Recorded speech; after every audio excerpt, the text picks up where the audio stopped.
ఎంసెట్ స్ట్రెస్సా? టెస్టానిక్.ai ని ట్రై చేయండి.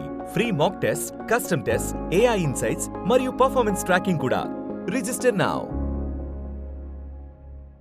ఎవడెవడైతే అధికారి, ఎవడెవడైతే వైఎస్ఆర్సీపీ కార్యకర్తను ఎవడెవడైతే ఇబ్బంది పెట్టాడో వాళ్ళందరినీ కూడా చూస్తూ ఊరుకోము. చట్టం మీద దోషులుగా నిలబెడతాము.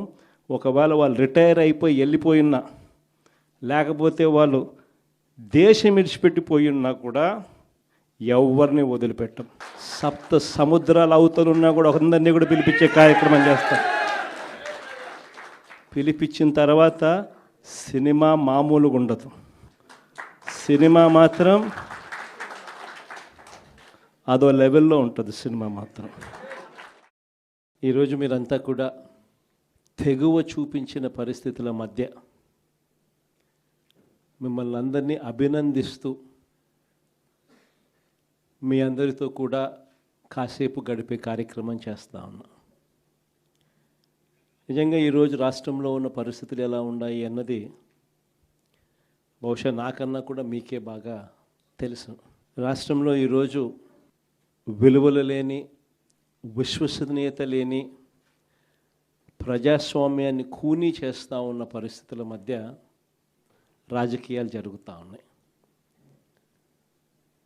ఇలాంటి చెడిపోయిన ఈ రాజకీయ వ్యవస్థలో తులసి ముక్కల్లా ఎంపీటీసీలమైన, జెడ్పీటీసీలమైన, కౌన్సిలర్లమైన అయ్యా చంద్రబాబు మమ్మల్ని చూసి నేర్చుకో రాజకీయాలు ఎలా చేయాలి అని చెప్పి తెగువ చూపించి రాజకీయాలకు అర్థం చెప్పి గట్టిగా నిలబడిన మీ అందరికీ కూడా మీ జగన్ హ్యాట్స్ ఆఫ్ చెప్తూ సెల్యూట్ చేస్తా ఉన్నాను. కారణం ఏమిటంటే రాజకీయాలలో ఉన్నప్పుడు విలువలు ఉండాలి. రాజకీయాల్లో ఉన్నప్పుడు విశ్వసనీయత అన్న పదానికి అర్థం తెలిసి ఉండాలి.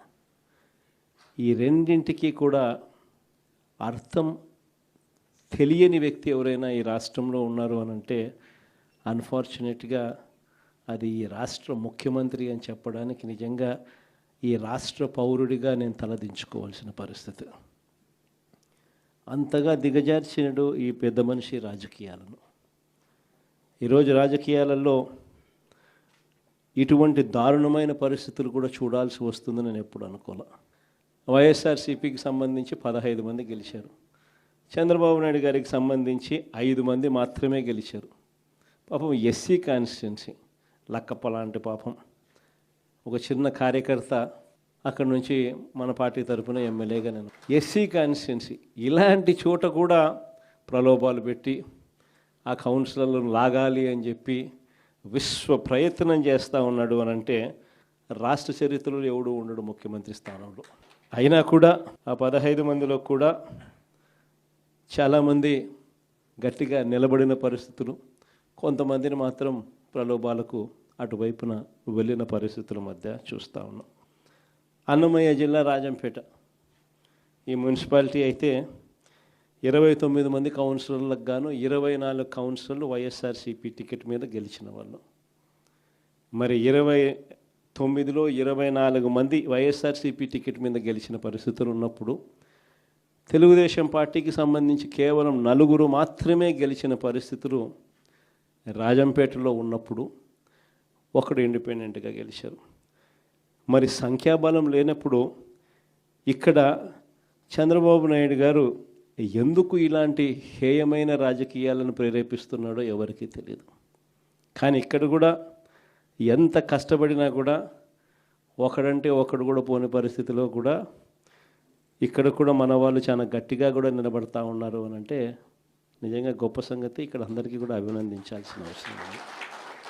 ఎందుకు ఈ విషయాలన్నీ చెప్తా ఉన్నానంటే నాయకుడు అనేవాడు ఎలా ఉండాలి అనేదానికి నిదర్శనం.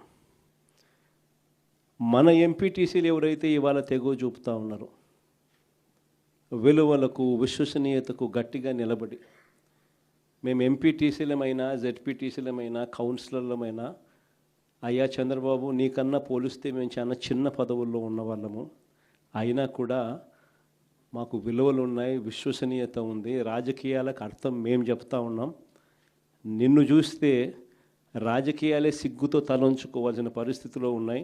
నువ్వు ముఖ్యమంత్రి స్థానంలో కూర్చున్నావు, తల దించుకోవయ్యా చంద్రబాబు అని చెప్పి ఇక్కడి నుంచి మన వాళ్ళు సంకేతం ఇస్తా ఉన్నారు చంద్రబాబు నాయుడు గారు. ఎన్ని కష్టాలున్నా కూడా చిక్కటి చిరునవ్వుతోనే ఉన్నాం.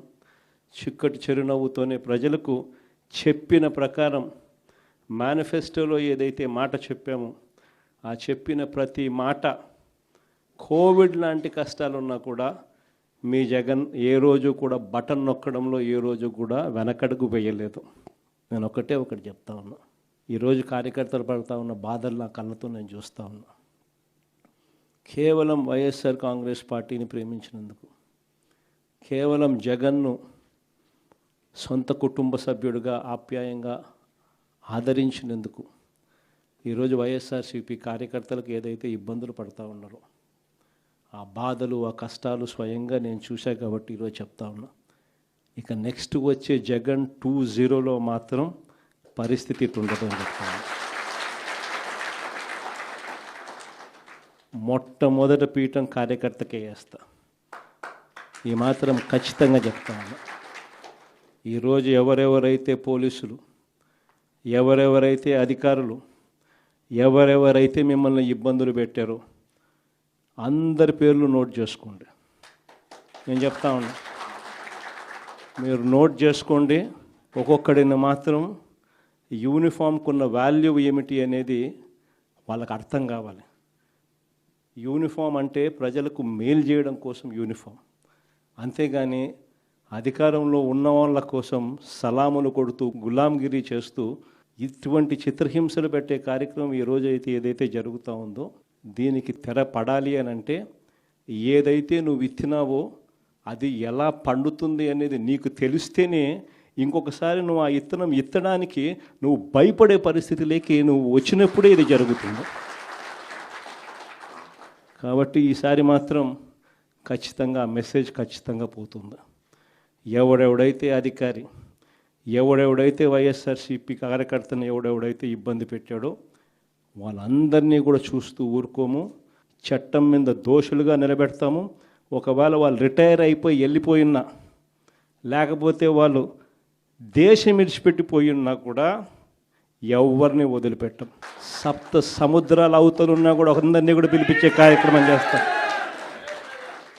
పిలిపించిన తర్వాత సినిమా మామూలుగా ఉండదు. సినిమా మాత్రం అదో లెవెల్లో ఉంటుంది. సినిమా మాత్రం